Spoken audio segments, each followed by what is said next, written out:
వీళ్ళ ఇప్పుడు 2-3 రోజుల నుంచి వాళ్ళ పాకిస్తాన్ ఎయిర్ చీఫ్ వాడు మాట్లాడారు. మనం ఏం చేసినా కూడా ఇండియాని ఎఫెక్ట్ చేయలేకపోతున్నాము. ఇది మనకి చాలా వరీసమైన ట్రెండ్ అని చాలా క్లియర్ గా ఇంటర్వ్యూలు వాళ్ళ మీడియా ఇంటర్వ్యూలు మనం ఎవరు మాట్లాడలేదు. మన మీడియా వెళ్ళి మాట్లాడలేదు. వాళ్ళ మీడియాలో వాళ్ళు ఇచ్చిన ఇంటర్వ్యూలో ఉన్నాయి. చాలా వరీసం ట్రెండ్. మాకు మాత్రం చాలా భయంగా ఉంది. ఇప్పుడు దీని తర్వాత వాళ్ళు ఏం ఆప్షన్ తీసుకున్నా కూడా మనం ఎటువంటి డిఫెన్స్ లేకుండా, ఎటువంటి ఆప్షన్ లేకుండా ఉండిపోయాం. మనం ఎక్స్పోజ్ అయిపోయామని అన్న భయంతో మాట్లాడారు. అండ్ ఇప్పటికి ఇంకా మనం వాళ్ళు అంటున్నారు కానీ మనం ఆ defence systems S-400 defence systems, S-400 defence systems అవన్నీ మనం ఇంకేమి ఎంప్లాయ్ చేయలేదు.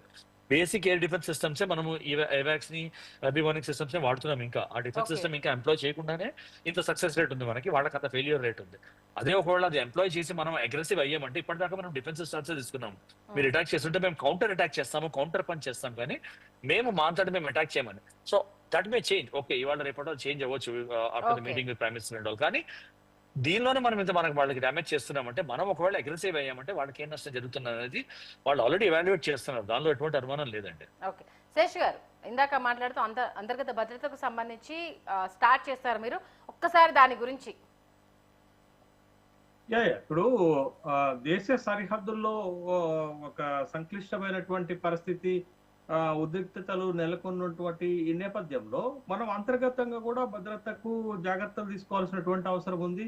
ఎక్కడెక్కడ స్లీపర్ సెల్స్ కి అవకాశం ఉంది, అంతర్గత భద్రతను దెబ్బతీయటానికి ఏమైనా అవకాశాలు ఉన్నాయా అనేది ఒక ఇంటెలిజెన్సీ ద్వారా మనం చేసుకోవచ్చు. అయితే మనం ముందు జాగ్రత్త చర్యలు తీసుకునే దాంట్లో భాగంగా ఏం చేసాం, మనం ఇప్పుడు ధర్మశాలలో జరుగుతున్నటువంటి IPL మ్యాచ్ ని రద్దు చేశాము. అట్లా తర్వాత ఇంకొక దగ్గర జరగబోతున్నటువంటి IPL మ్యాచ్ ని రద్దు చేశాం. ఇప్పుడు IPL సీజన్ ఉంది కాబట్టి IPL ని కొనసాగించాలా వద్దా అనేది ఒక వారం రోజుల్లో పూర్తి స్థాయి నిర్ణయం తీసుకునేటటువంటి అవకాశం ఉంది. అంటే ఇంకా ఈ ఉద్రిక్తతలు కనుక పెరిగితే అట్లాంటి ఈవెంట్స్ ని మనం రద్దు చేసుకుంటాం. ఎందుకంటే మాస్ క్రౌడ్ వచ్చే దగ్గర ఓ చిన్న అటాక్ జరిగినా కానీ చాలా హ్యూమన్ లాస్ జరుగుతుంది, అది డ్యామేజ్ అవుతుంది, అది దేశానికి చెడ్డ పేరు వస్తుంది. కాబట్టి అట్లాంటి వాటిని మనం పర్మిట్ చేయం.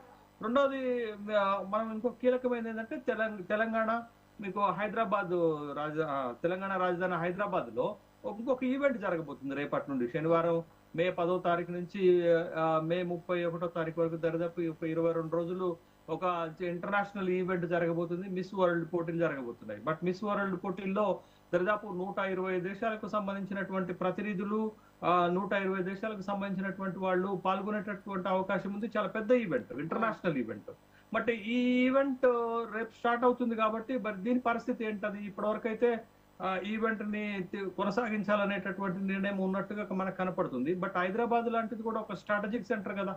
DRDOతో పాటు మన దగ్గర ఉన్నటువంటి కంటోన్మెంట్ ఏరియా కూడా మన దగ్గర ఉంది కదా.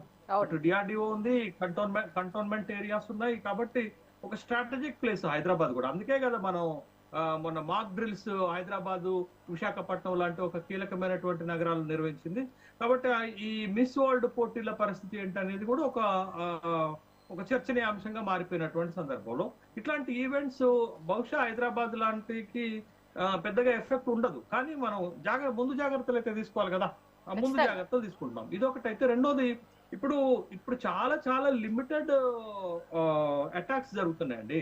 లిమిటెడ్ అటాక్స్ లో ఏంటి అని అంటే, ఇప్పుడు పాకిస్తాన్ ఒక కవ్వింపు చర్యలకు పాల్పడుతుంది. పాకిస్తాన్ తీసుకుంటున్నటువంటి చర్యలను మనం ప్రతిఘటిస్తూనే కొన్ని స్ట్రాటజిక్ కీలకమైనటువంటి స్థావరాలపైన మనం దాడులు చేస్తున్నాం. మీకు ఆపరేషన్ సింధూర్ 9 అటాక్స్ తర్వాత మనం చేసినటువంటి ఒక మేజర్ అటాక్ కరాచీకి సంబంధించినటువంటి పోర్ట్ పైనే మనం చేసినటువంటి ఒక పెద్ద దాడి. అంత పెద్దగా మనం ఆ తర్వాత ఏం చేయలేదు. అంటే సంయమనం పాటిస్తున్నాం. కానీ అదే పాకిస్తాన్ విచక్షణ రహితంగా తనకి ఏది దోస్తే అదే విధంగా చేస్తున్నటువంటి సందర్భాన్ని మనం చూసాం. కాబట్టి ఇంకా మనం కేవలం ఇప్పుడు ఈ అటాక్స్ లో మనం వాడుతుంది S-400 మాత్రమే వాడుతున్నాం. అది ఒక గేమ్ చేంజర్ గా మనం వాడుతున్నాం. ఇంకా మనకు ఉన్నటువంటి ఒక కీలకమైనటువంటి ఆయుధాలను కనుక, కీలకమైనటువంటి అస్త్రాలను కనుక మనం తీస్తే పాకిస్తాన్ పరిస్థితి ఏంటి? ఒక్కసారి వాడాము మనం INS ను ఒక్కసారి వాడాము. ఎక్కడ వాడాము? కరాచీ పోర్ట్ మీద అటాక్ చేయడానికి వాడాము. దాన్ని సక్సెస్ఫుల్ గా క్లోజ్ చేశాం. INS విక్రమాదిత్య లాంటి వాటిని, తర్వాత రఫేల్ యుద్ధ విమానాలను, వీటన్నిటిని మన దగ్గర ఉన్నటువంటి ఒక కీలకమైనటువంటి ఆయుధాలను, అగ్నిని కానీ, బ్రహ్మోస్ కానీ, ఇట్లాంటి సార్ చెప్పినటువంటి ఒక కీలకమైనటువంటి ఆయుధాలను కనుక మనం వాడితే పాకిస్తాన్ తట్టుకోగలుగుతుందా అనేటటువంటి ఒక ప్రశ్న అయితే చాలా సహజంగా ఏర్పడుతుంది. మన సైనిక పాఠవాల ముందు కానీ, మనకు ఉన్నటువంటి అస్త్రాల విషయంలో కానీ పాకిస్తాన్ కి మనకి చాలా వ్యత్యాసం ఉంటుంది.